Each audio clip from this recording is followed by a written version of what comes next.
OBN, OBN, Original black nerd. OBN, Original black nerd. OBN, Original black nerd. Everything discussed about dramas is that thorough. OBN, Original black nerd. OBN. Original black. Yeah, we coming to book number 8 out of 8. Where do we go from here? From John Rigley's The American Way with George Gentry on the pencils. So we start off with our man Wes, narrating go, in the woods in Alabama lays a body. That's all. The body does lay in the woods. Cause most of his head is too crushed for anything else. Never mind he was a homicidal genius. Not even hellbent could even figure a way around death. And while he lays dead, the new American, the hero I created, the guy who was going to unite the country, burns. And what burns with him, America's hope, faith. Oh yeah, my wife left me and took my kid with her, but compared to the end of my dream of crushing rate hate in America, personal problems are on the side. So here we are, our prospects miserable.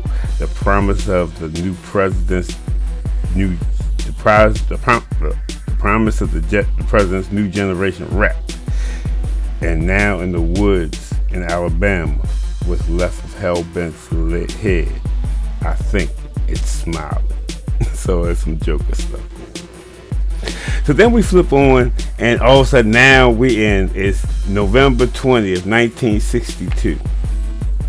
And now Southern Cross the Strait just burning the man. Everybody else is like, whoa, whoa, whoa, whoa.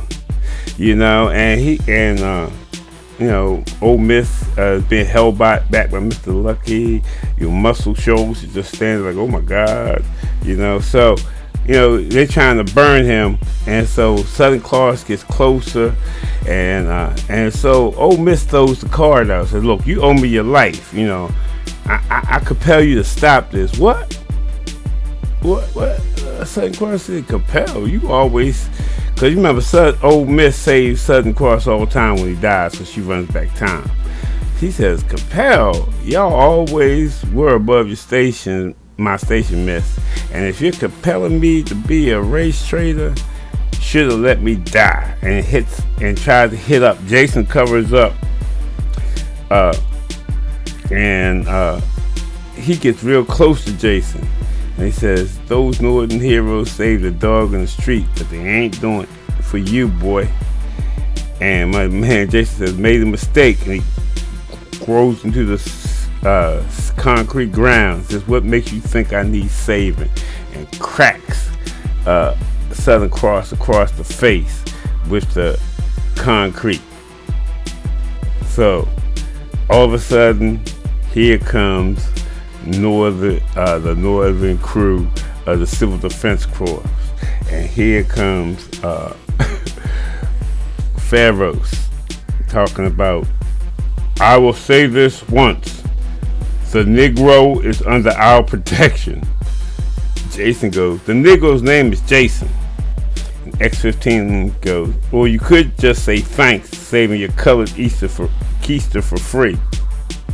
And so Mighty Delta goes back with, he's not worth the trouble. He's not worth dying over. And then Amber go back hard, say, it works both ways, Delta. So they square off, ready to do battle. Now we click back to them watching this on the screen. And tell me, we gotta stop. Nah, I can't stop them. And then we see, the Northeast intellectual says, quite an accusation of a man who forward his own agenda. And what agenda? He said, you gave the classified file of the CDC to the journalist, Tanis Darling. You encouraged her to publish an article on how the corpse is just a charade. And he's like, how do you know that? He said, I didn't get the moniker the East Coast intellectual because I enjoy the cartoons in the New Yorker. So, all of a sudden, Chet jumps in and says, what you talking about? And he says, look, man, the truth, it's going to be, we're on the edge of the war, we be ready to things, And so we see him back and forth, going back and forth, and so all of a sudden Southern Cross just said, boom, let's get to burning. And he starts fighting. So then you got the fight between Pharaohs and Mighty Delta. Ole Miss didn't know what to do. Coach tells her, you know what Jason's flying pack is, go to it. Because remember, you can see the future. So all of a sudden, the secret agent, our Deadshot guy, is faced off with Mr. Lucky with his gambit cards. He's going to flip his card and try to take him at talking some trash. Call him a gimp. So West Coast, the secret agent shoots through the card and shoots off his 2 fingers.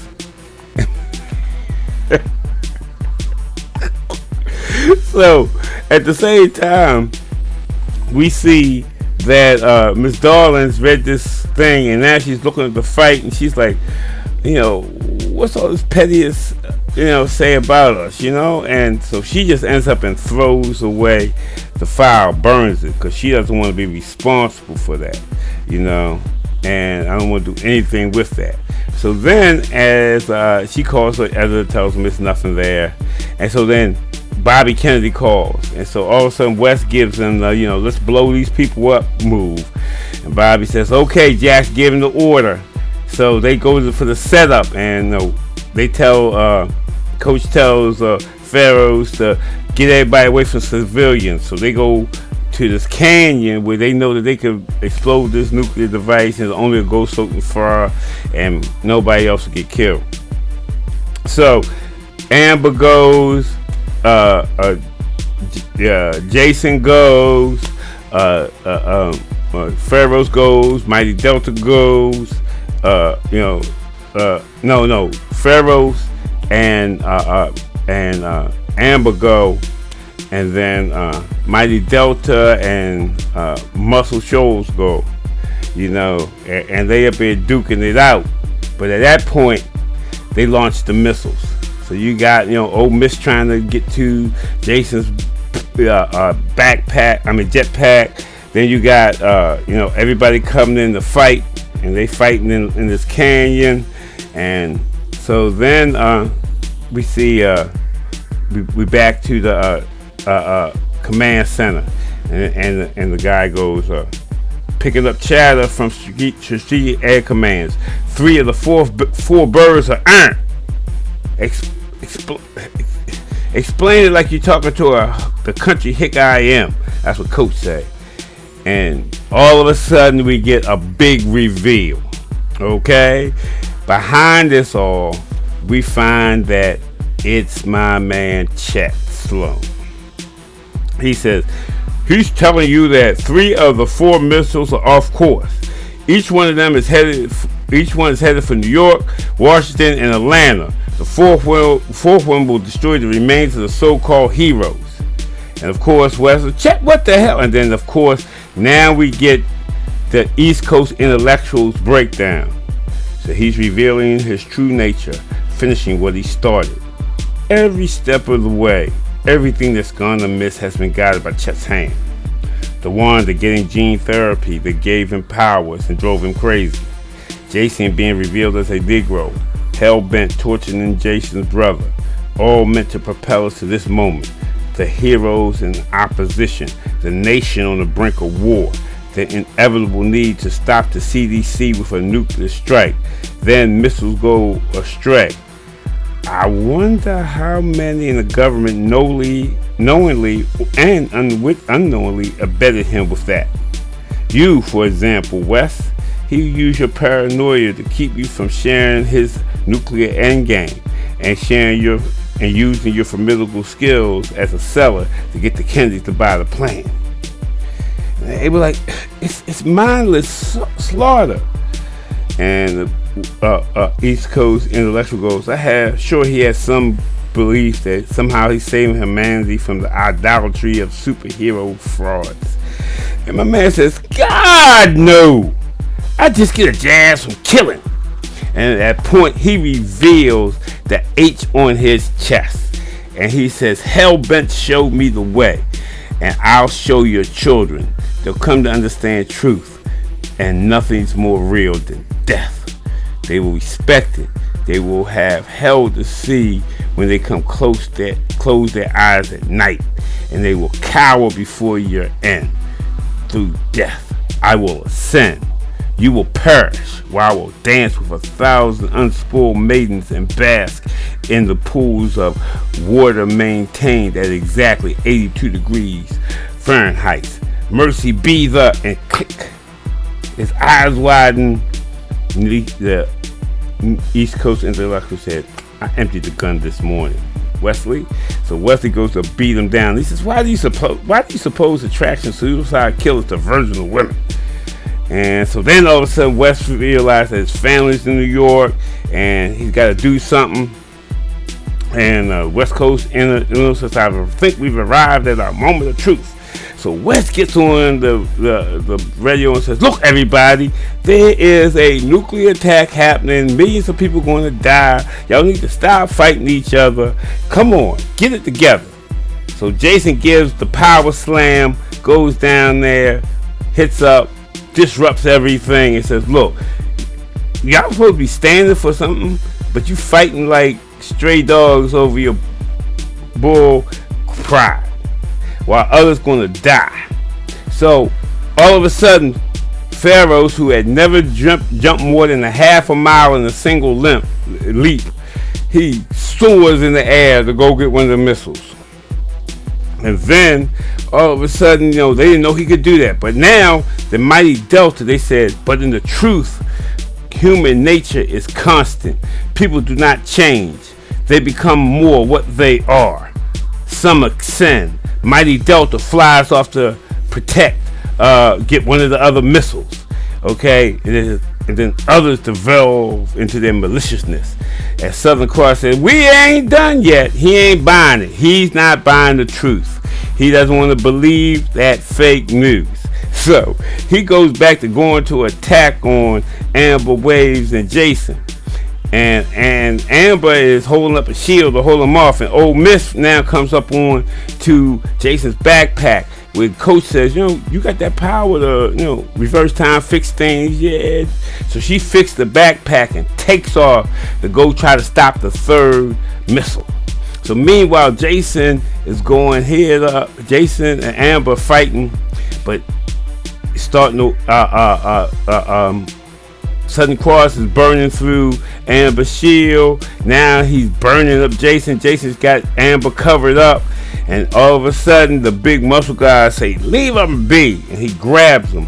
But at that moment, our Southern Cross turns on him and fires him up, hits him with a fire blast. But never turn your back on the enemy. So Jason takes the Freer's cross and chops Southern Cross right in the chest. He's laying there, and he says, so Amber says, I want to try to fly us out of here. And he said, nah, take muscles and do the best you can. He said, we can all die or you can live. So she takes muscles and go. And meanwhile, above DC, you see Pharaohs fighting one. And then above Atlanta, then you have Southern Miss, Old Miss, trying to take down that one. And then you see above Manhattan, Pharaohs is fighting. And he's fighting as hard as he can. He says, and then the narrator goes, but what of the converse of that glorious feeling? Now, how does it feel when you come to realize that you don't have the capacity to do better? And never mind your gifts, never mind your will, you still don't have the stack up to task at hand. So he can't pull it off, but here comes help. So now we have Mighty Delta and Pharaohs taking out one of the missiles over over DC, saving New York and saving the day, stopping the missile. He says, but the greatest gift God has given us, the ability to inspire, what you can bring out the best in others. You will never travail alone. You will never fail. And they stopped the missile. So now the fourth missile is still heading to the canyon. So Jason is standing over, the chopped up Southern Cross, and he said, look, if the missiles are true, I just hope you die 2 seconds before me. And at that moment, Ole Miss sweeps in and grabs up Jason with his jetpack, and she says, Miss, don't leave me, man. And she says, I saved you plenty times before this. Cross can save himself. And Jason comes back and says, unless the radiation is going to bring it back some 50-foot mutant races, I say F him. So they flying off. Amber can't make it any further, and so her and Muscles, they're gonna ride out this nuclear attack. They're gonna put up her little shield. Muscles got a Luke Cage type skin that can't be penetrated, so they're gonna try to walk. So the nuclear bomb falls, and Southern Cross said, "Let's get," and burn, and he fries up in a nuclear attack. Meanwhile, Amber's shield is holding, with her and Muscles as the nuclear fallout comes. And then we kick into the next page. It's December 1st, 1962. And the reporter goes, the truth is, were it not for the heroic efforts of the Civil Defense Corps, the world would have fallen to the invasion from the puppet masters of Gammon Takon. Wow, some whisper wild tale involving hell-bent and a traitor within your own government? I assure you that is merely communist propaganda. Ladies and gentlemen, I ask you, as always, to hold your faith. Cheer our saviors as they mourn their losses. So we see and know that your government, much like your heroes, will never fail you. It's a big lie. So at this point, Pharaohs is giving Miss Darling another copy of the report. She says, I read this, I don't want nothing to do with this. And he comes back, he says, look, I'm evolving, Miss Darling, from child to man to something more. Once I could not relate to you, and soon I will be beyond you. But in this brief moment, I've sensed I have never previously owned. This is a wonderful and painful, and I am sad for the time when I will not recall it. But it is the reason I give you the truth. I love you. And he flies off. Okay, and as he's flying off, we go to the next panel. And Jason's talking to Wes, saying, we used to think you was some pipsqueak washout shilling for the man. And he says, it turns out you one of the slickest cats in the room. And Wes comes back, says, well, saved America, but I couldn't save my marriage. If everything we did wasn't a secret, I could write a hell of a book. And Jason says, in this life, try to do right, you might as well grab your ankles and get ready for a cosmic ass whooping. Welcome to the Negro side of town. So he comes back, says, you're not bitter? And Jason says, well, look, man, we almost blew ourselves up and nobody knows the truth. The country's still race crazy and I'm still a wanted man.